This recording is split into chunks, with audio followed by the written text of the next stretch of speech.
Funky fresh, dressed to impress, ready to party. The Danubian with the distinct honor of connecting with one of the leading ladies of hip hop, the LYTE MC Light. What's good, Light? Man, I'm in New York City. You can hear the fire alarms and all kinds of things happening outside the window. Lets me know that I am truly in the heart of the city. But it is great to be here with you today. Thank you. I'm really looking forward to kicking it with you. Let's start with your name, LYTE. Yeah. Is there a story behind the spelling of light? Just wanting to be different, knowing that it was light, Light, was the meaning, everything truthful and on purpose, and shall lead people through the darkness out into the light. So for me, it was just about, excuse me, just changing the spelling to be hip hop, because that's what we do. Right? Shine the light on the truth. Right.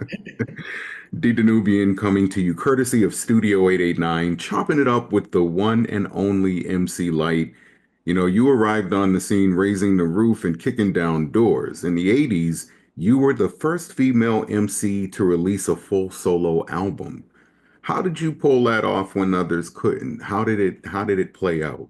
Oh, goodness. I think one of the things, it was a couple of things. One is I really didn't care. Like I wanted it, but it was okay if it didn't happen. And I think, just the way God works is like if you're trying to be in his will, then that's what it is. You can't want it so badly that it just destroys all of the chances or opportunities for other things to happen. I was actually enrolled to attend Norfolk State University in Virginia, and I was on my way there. So it was like, okay, this hip hop thing, that's great. If it doesn't do anything, I'm going to do this. I didn't have all my eggs in one basket.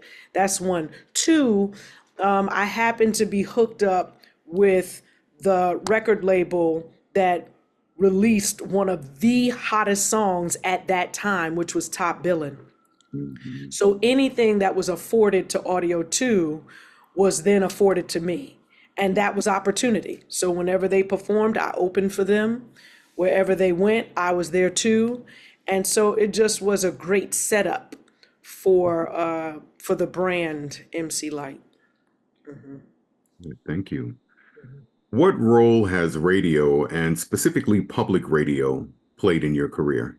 Oh, I mean, it helped to build many of our careers from, the cohort of MCs that I come from. It was really important that we be able to be on radio, a public radio, and then also college radio.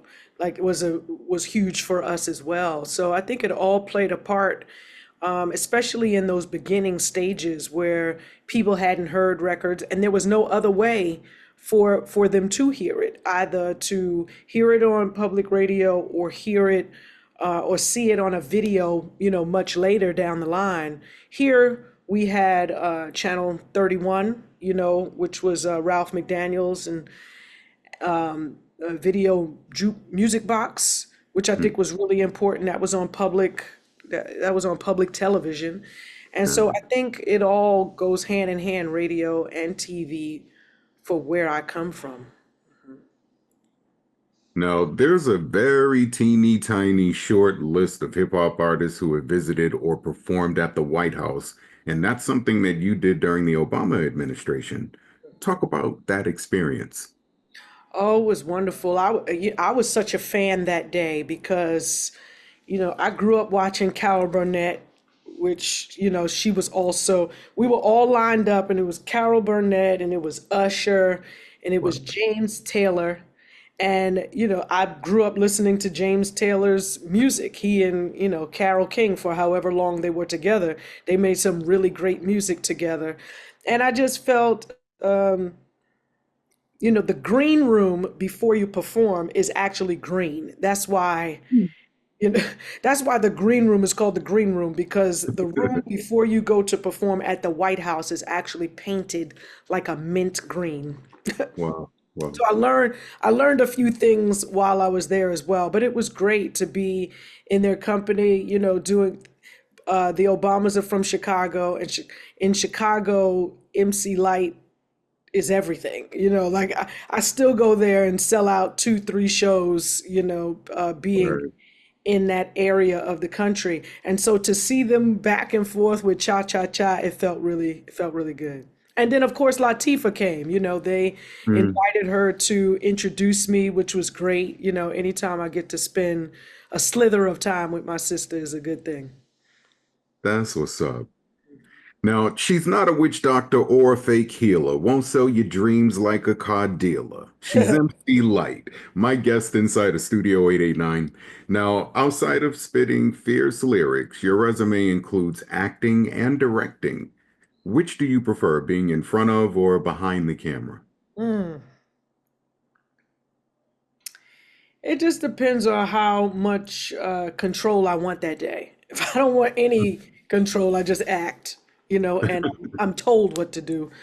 But if I feel bossy, that day, or, just I see the whole picture from beginning to end, I'd rather be in the director's seat. So it just depends, which is great because I get to do a number of things at any given time. It never gets dull.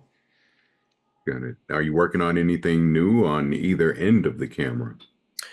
Yeah, we have quite a bit in development, so I'm very hopeful that we'll see some things hit into production very soon. A couple of movies, a game show. It's quite a few things that we've got going. So, Good. you got to work it and tool it until it's like birthing a baby.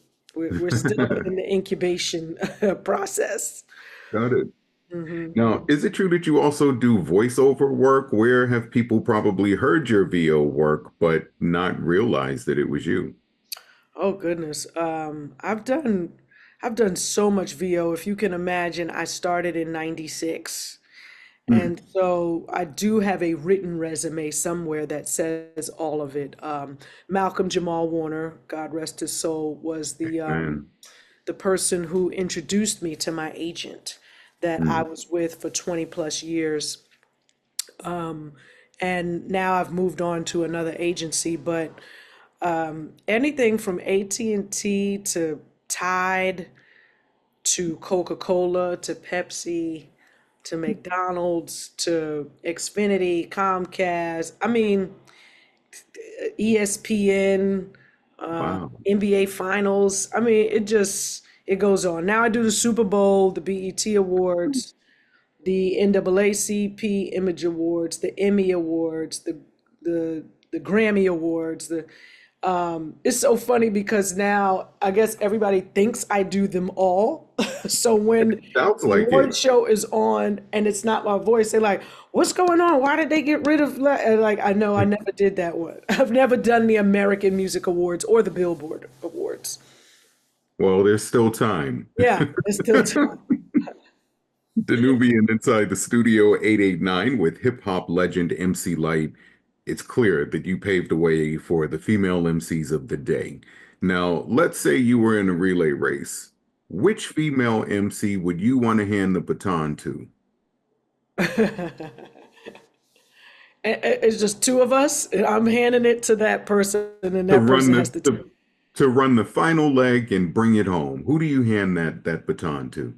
run the final leg and bring it home. I think I think I'm gonna hand it to Remy. Okay, Remy Ma. All Yeah, right. I'm gonna hand it to Remy Ma because she ain't gonna stop. She gonna keep Mhm. going, and she all she got to do is look at the other people, and they're gonna stop in their tracks. Okay, that's peace. I'm Yeah. feeling that. Now, the game has changed so much since your debut. What advice would you give to those with aspirations of entering the industry? Just to know it. I think when you're young, getting into this business, and a lot of us are just easily swayed. And what we have to remember that above all else, this is a business. Hmm. And so if you can address it in that way, you're better off than thinking it's just entertainment. So I would just say know your business and have a really great team around you. Um, Relatives and friends, they do serve a purpose, not in making the greatest of decisions because they too have to be, oiled up in this game. They need to know what's happening, but they're wonderful to have as a part of your support system as they learn the business. And one day they can sit in the seat of making decisions. But I would say to have them close so that they can hear how deals are being made. Also, to get yourself a great attorney, which I think is extremely important. And then it's great to form partnerships and for collaboration purposes to realize that it doesn't make sense to try to do it all on your own. Uh, Put a team together. Got it. The Danubian Inside Studio 889 with special guest MC Light. She'll be performing at City Winery on Wednesday night. Now, the first time I saw you perform live was back in the day at the Strand Theater in Dorchester. Mm. Now, for hip hop heads that haven't seen you in a while, what can they expect this time around? Oh, goodness. Well, we've done about 20 of these dates, or more than that, maybe about 25 of these dates earlier in the year. We did like 8 in February, another 8 in March, and then I think we did like 6 in April. And so we're kind of spreading them out so that it doesn't become too confining for me with all of the other things that I have to do. So this was a pocket of time that we could hit, New York, Boston, Jersey, and Maryland.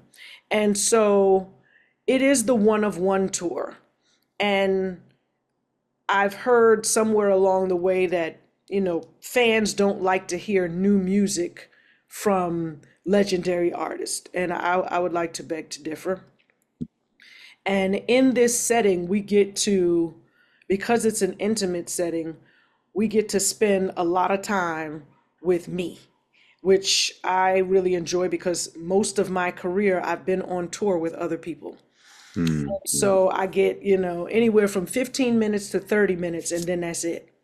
This gives me a chance to go through the catalog, to go through old stuff, some new stuff. I talk and connect. That's what this show is all about, connection. I have to have you come back again. I know you have a really busy schedule. Light will be performing at City Winery Boston this Wednesday. You don't want to miss it. The Danubian at the mic, and I'd like to thank you for being my special guest and having some real talk inside of Studio 889. Absolutely. Thank you. It was my pleasure.